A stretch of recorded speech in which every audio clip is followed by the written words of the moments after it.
What's going on, everybody? This is your girl K Rich, and I'm coming at you from a PK perspective. So, I just had just a interesting moment and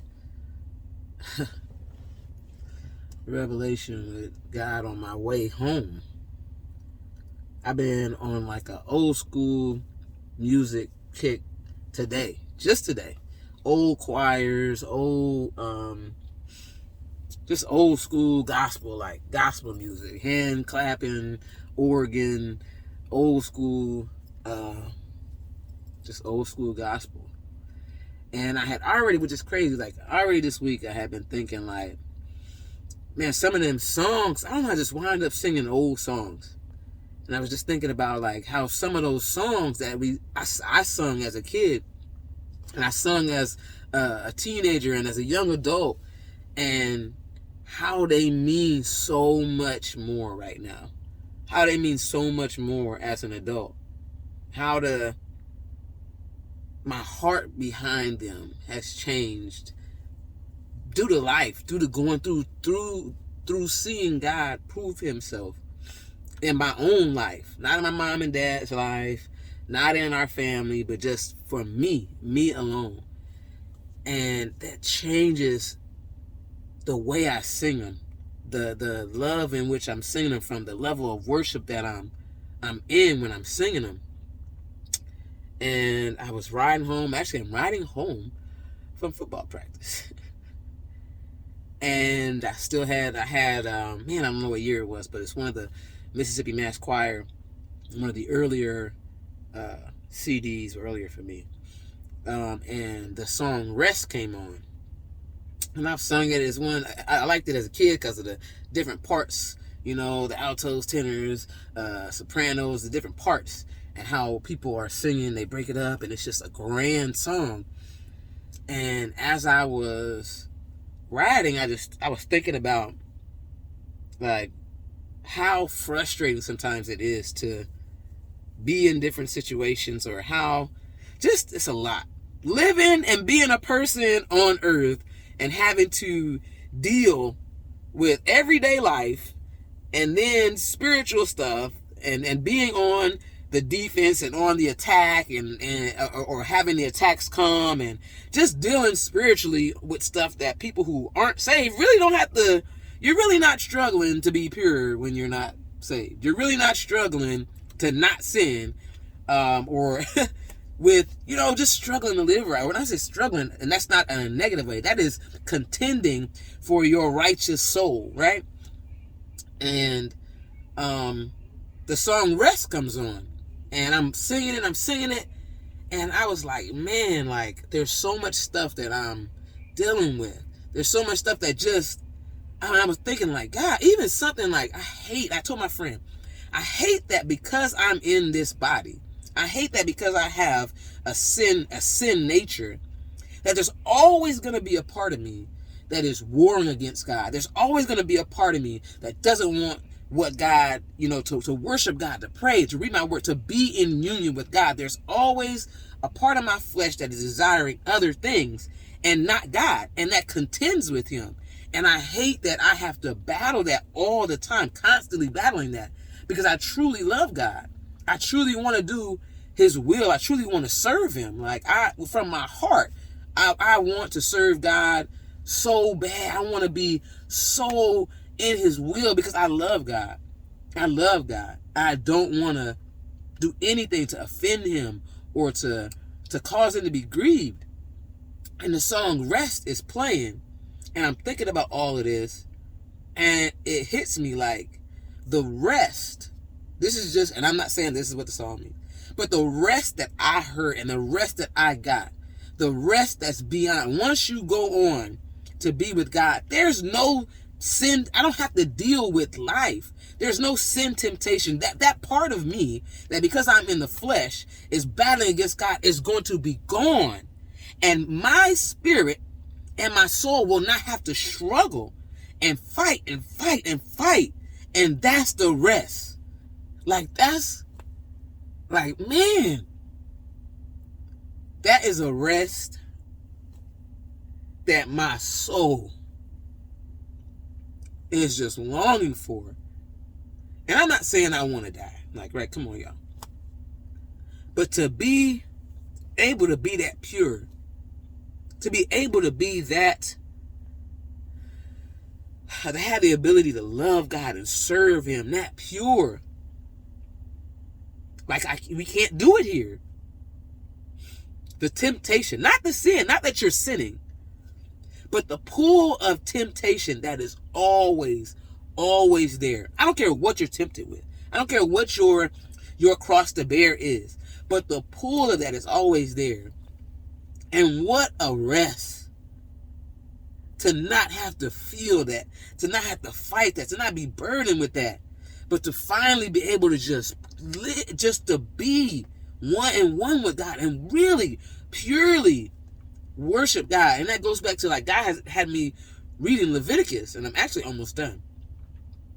And how God was requiring no blemish. You can't have a blemish. You can't have a blemish. You can't be unclean. You can't have any defects. You can't have, and I'm like, man, the sin nature is the defect. It is a blemish. It is a spot. And we only have the access to even be in the presence of God because of the blood of Jesus, because of His sacrifice. But we still have to war in the spirit, because your flesh is not saved. Your flesh is not delivered. Your flesh doesn't desire to do the will of God. Even what Paul, I'm beating back my flesh. And what a rest. What a rest not to have to do that. What a beautiful thing. What a beautiful thing. Yes, it's no more crying, no more dying, no more. I want to be pure for God. Not have to, oh Lord, in my flesh, I might have cussed somebody out, or in my flesh, because that was which I'm warned with. I'm lusting after someone. I don't have to even fight the temptation. What a rest. What a rest. Like, I've been talking to my friend we were just talking about hell, actually, my friend and her husband, and how horrible it is. How horrible hell is. How long eternity is. And I've said it on a video before. One of the greatest things I ever heard about eternity was, as long as it takes a small sparrow, to take every grain of sand, he has to pick up the grain, fly it to the top of Mount Everest.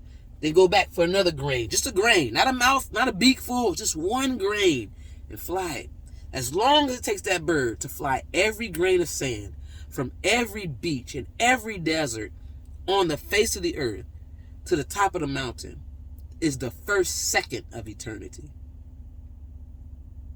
And I cannot fathom that amount of time. But what the same eternity, the same amount of time, as much as, like, man, it's a long time to be just forever in hell. What an immense amount of time to be at rest, to be in pure right standing with the Most High God, to be in pure union and unity with Yah Himself. That's the rest I want. No, I don't want to go to hell. But I want that. I want that union with God like that. Outside of this. Because this is jacked up. It's jacked up. It's jacked up. But to be free from it. To be pure in God's sight. When that well done hits you. And you receive that new body. And you...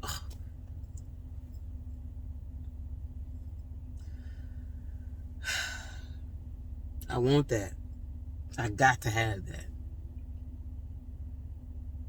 Like, I got to have that. Cause I'm still, and I ain't no spring chicken, but I'm still young. And I'm tired of fighting this. I get so weary from fighting the flesh. And I'm not saying I'm tired and I'm going to go back and see it. No, I'm tired. It's so aggravating. Like, it's points where sometimes my flesh or the sin nature is like, do this. And I'm like, really? I don't even like that. That's not even something. You tell me with something I might even like. You insulting my temptation status by tempting me with that flesh. Like, come on.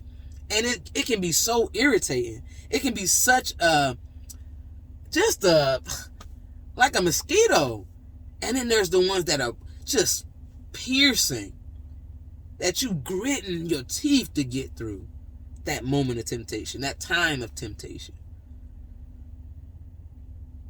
I just want that sweet rest, that rest with God, with the Most High God, Yahweh himself. What a beautiful thing. So, it's late, it's dark. That's partially because of my tent. But tonight I couldn't go in the house without doing this video and being this transparent. Because I was sitting there praying today like, God, man. Yeah, I said, I'm trash.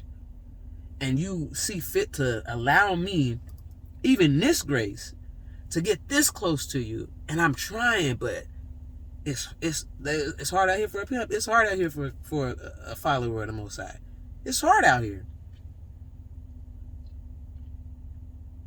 Even stuff to like, all right, I know we know about it. I don't want to bring it up just to bring it up, but even thinking about that, because I watched the Kevon Stage, which he's hilarious to me, talk about the whole spit game with Mike Todd. I watched a lot of people's reactions with Mike Todd, and I felt what he was saying. Like, I know that it's gross, it's nasty, it's not something that you would do, it wasn't wise, and all of this great and wonderful stuff. But even in that, people did not have any mercy, any grace, and I'm not excusing the behavior, but what happens when it's you?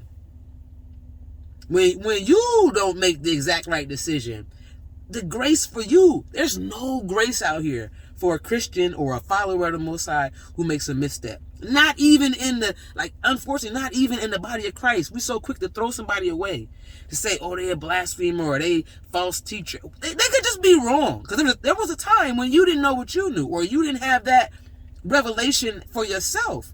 But there's such little grace.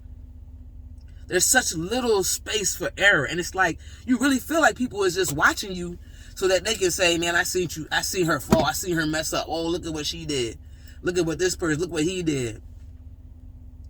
But God has so much love, and he's so graceful. Like, it's amazing. And we need to be reflections of that. Even as I was, like I said, reading Leviticus, like, we got to love on each other. We got to show love to one another. And that one another, they were talking about the community of the Israelites, the community of those who are children and sons and daughters, and then those who are grafted in. We got to love so that those who are on the outside can see how we love and want a part of that. Right? I'm getting off topic, because I could just talk about God and things like that for forever. But I'm just so set back at that kind of rest. That's what I want. That's the rest. That finally being done with those things is the rest I desire. And I can't wait to get there. I got to get there. I can't let nothing stop me from getting there. Don't you let nothing stop you from getting that rest. I don't even want to worry about not going to hell, right? But am I going to get that rest? I got to get to that rest, man. I love y'all. I hope everybody has a great night and good sleep, because it's like 9:30. And I want y'all to do what I want y'all to do every time I get on here. And that is go be great. Peace.